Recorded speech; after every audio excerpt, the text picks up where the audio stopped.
দ্বিঘাত সমীকৰণৰ এটা সমস্যা আজি আমি সমাধান কৰিম। এই সমস্যাটা হৈছে চোৱা প্ৰশ্নটো আমি লিখিছো ইয়াত যে দুটা ক্ৰমিক যোগাত্মক অখণ্ড সংখ্যাৰ পূৰণফল 306 সংখ্যা দুটা নিৰ্ণয় কৰা। চোৱা যোগাত্মক ক্ৰমিক যোগাত্মক সংখ্যা মানে কি, মানে ঋণাত্মক হ'ব নালাগে, হ্যাঁ এটা আমাৰ পজিটিভ হ'ব লাগে।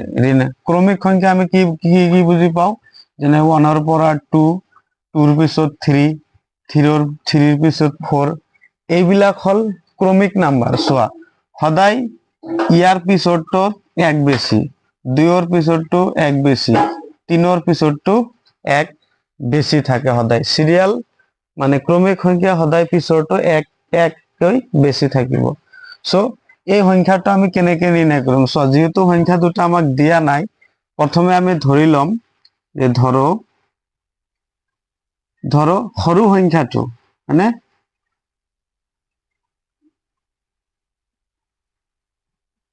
সৰু সংখ্যাটো আমি x বুলি ধৰিলো, ঠিক আছে। এতিয়া ডাঙৰ সংখ্যাটো কি হ'ব আমি নিশ্চয় গম পাওঁ। ডাঙৰ সংখ্যাটো কি হ'ব, সদায় এইটোতকৈ এক বেছি হ'ব, কাৰণ ইয়াৰ পিছতো মই এক্সাম্পল তোমালোকক বুজাই দিলো, যেনেকৈ 1, 1 ৰ পিছত কিমান আহিব 2, 2 ৰ পিছত কিমান আহিব 3, 3 ৰ পিছত কি আহিব 4, 4 ৰ পিছত কি আহিব 5, সদায় এককে বেছি থাকিব। তো প্ৰথম সৰু সংখ্যাটো যদি আমি x বুলি ধৰো, যেনে ইয়াত সৰু সংখ্যাটো 1, তাৰ পিছৰ সংখ্যাটো কি হ'ব 2, তাৰ মানে ইয়াতকে এক বেছি থাকিব। সো আমি সৰু সংখ্যাটো x ধৰিছিলো, ডাঙৰ সংখ্যাটো কি হ'ব এইটোতকৈ এক বেছি হ'ব। এতিয়া কৈছে যে যোগাত্মক, এই দুটা আমি যোগাত্মক ধৰিছো, যে এই সংখ্যা দুটাৰ পূৰণফল আকৌ কি 306। এটা আমি লিখিব পাৰো প্রশ্ন মতে এই সংখ্যা দুটা যদি আমি পূরণ করো, x into x plus 1 যদি পূরণ করা হয়, তেতিয়াহলে এই দুটাৰ গুণফল আকৌ কিমান হয় 306। এতিয়া এইটো আমি ব্ৰেকেটটো উঠাই দিও, ব্ৰেকেটটো উঠাই দিলো। চোৱা x ৰ লগত গুণ হ'ব x স্কয়াৰ হ'ব, আকৌ x 1 ৰ লগত গুণ হলে কি হ'ব x হ'ব ইকুয়াল টু 306। চোৱা এতিয়া কি কৰিম, x স্কয়াৰ প্লাস x, এই সংখ্যাটো আমি বাওফালে লৈ আহিম, তেতিয়াহলে এইটো কি হ'ব মাইনাস হৈ যাব 306, এইফালে 0। চোৱা এইটো আমাৰ কি আহিল কোয়াড্ৰেটিক ইকুৱেশ্যন ফৰ্মুলাত আহি গ'ল, অৰ্থাৎ দ্বিঘাত সমীকৰণত আহি গ'ল। এই দ্বিঘাত সমীকৰণটো আমি কেইবা প্ৰকাৰে আমি সমাধান কৰিব পাৰো, বহুত কেইটা নিয়ম আছে। সো একেবাৰে যেটো ইজি সেইটো আমি তুমি দ্বিঘাত সমীকৰণৰ যেটো সূত্ৰ আছে সেইটো ব্যৱহাৰ কৰিব পাৰা, নাইবা উৎপাদক বিশ্লেষণ কৰিব পাৰা। সো মই যদি উৎপাদক বিশ্লেষণ কৰো, উৎপাদক বিশ্লেষণ কৰিলে চোৱা x স্কয়াৰৰ হৰক কিমান আছে 1 আছে, আৰু ধ্ৰুবক পদ কিমান আছে 306 আছে। এই সংখ্যা দুটা আমি কি কৰিম পূৰণ কৰিম, পূৰণ কৰিলে কি হ'ব 306। এতিয়া চোৱা এই সংখ্যাটো কি আছে মাইনাস আছে, এই চিহ্নটো মাইনাস আছে, আৰু মধ্যপদ যেটো কও আমি x ৰ হৰক আছে 1, হয়নে।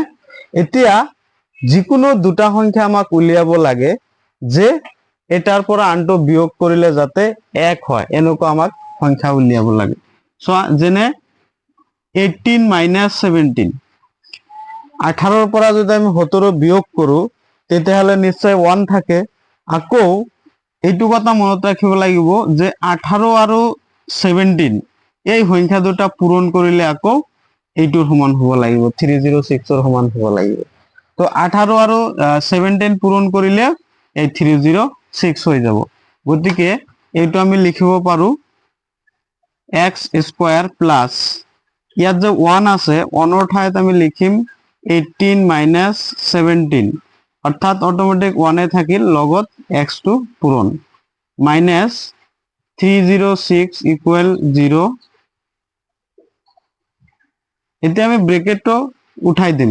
সো 18 ৰ লগত x পূৰণ 18x, আকৌ মাইনাস 17 ৰ লগত x পূৰণ মাইনাস 17x মাইনাস 306, এতিয়া আমি কি কৰিম কমন লম কমন কি যায় চোৱা ইয়াত x আছে ইয়াতো x আছে সো x কমন ইয়াত x আৰু এটা আছে প্লাস ইয়াত 18 মাইনাস 17 কমন সো 306 এর উৎপাদীকৰণত আমি কি পাম 17 পাম সো ইয়াত x আৰু এই মাইনাস আৰু এই মাইনাসে প্লাস হ'ব ইয়াত 18 এতিয়া চোৱা x প্লাস 18 আৰু x প্লাস 18 এই দুটাৰ পৰা এটা আমি কমন লব পাৰি ঠিক আছে এতিয়া বাহিৰত কি থাকিল x minus 17 x minus 17 হৈ গল এতিয়া এই যে এই দুটা সমান সমান যদি আমি 0 কৰি দেও তেতিয়াহলে আমি x ৰ মান দুটা পাই যাম সো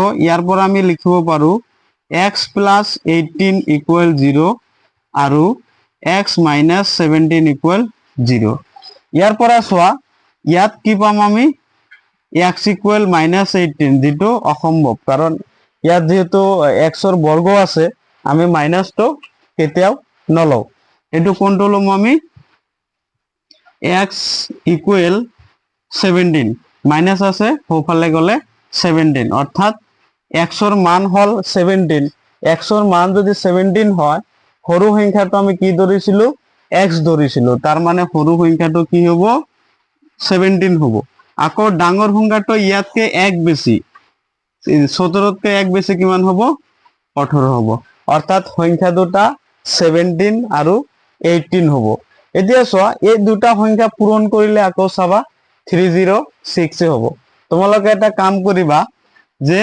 17 আৰু 18 পূৰণ কৰি 306 হয় নে নহয় তোমালোকক কমেন্টত লিখি জনাই দিবা ঠিক আছে